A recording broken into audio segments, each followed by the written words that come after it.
Last time we completed the formula, and we also mentioned Purdy's quote, his advice, to always to train ourselves to examine all moves that smite.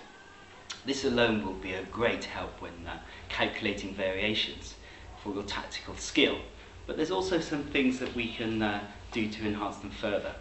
And indeed, I mean, you may be wondering, okay, I can identify my candidate moves, but I still have to actually analyse, to visualise the variation, to do the calculation. Well, visualisation is very important, it's true. And if we aren't blessed with this, not to worry, there are things we can do to train it.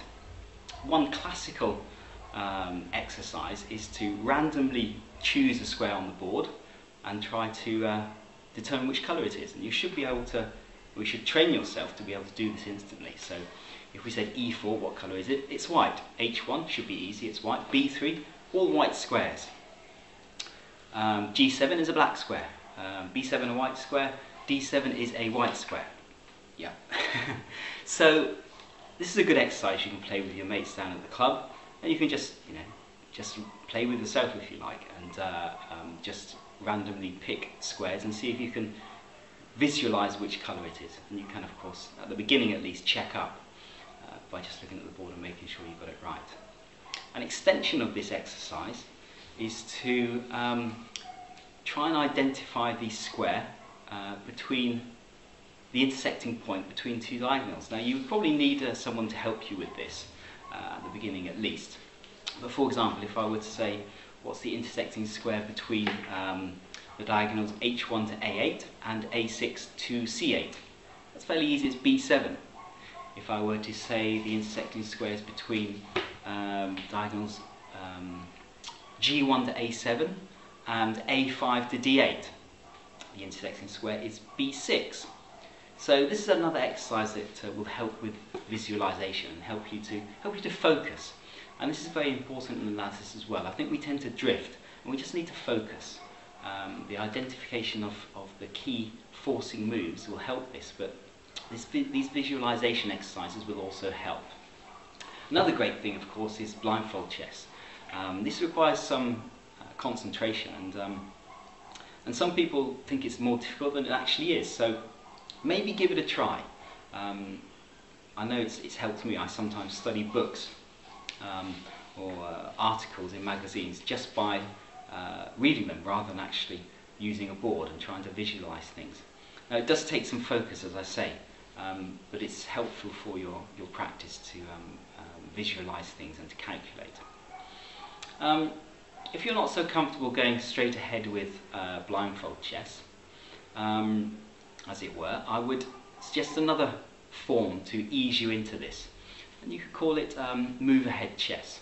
So for example, if I were to play a game, I would say the move to my opponent E4, E2 to E4, but I wouldn't move anything on the board.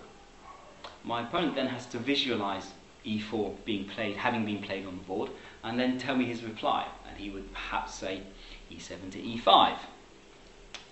But he wouldn't actually make a move on the board. I would then have to visualize the position with E4 and E5 having been put on the board, and then I would think of my next move.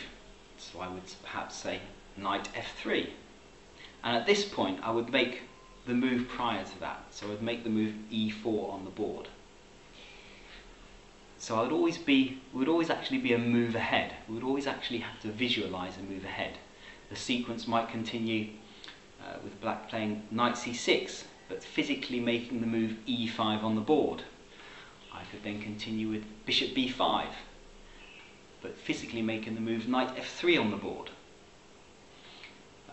Black could continue with a6, physically making the move knight c6 on the board. This would ease you into blindfold chess if you're not yet comfortable with it, but it is a good exercise to train visualization. If you're not sure about this, just listen to the video again, and you can always pop a comment in the box below, and I'll come back to you with some further clarification if it's not clear to you. So, for today, just think about these exercises. Have you done them before? If you haven't, they are very useful. They'll help you to focus and to train some visualization.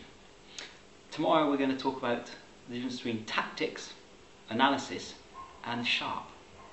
What does it mean when players say this is a sharp position? You may be surprised. This is Roy Phillips. Talk to you again tomorrow.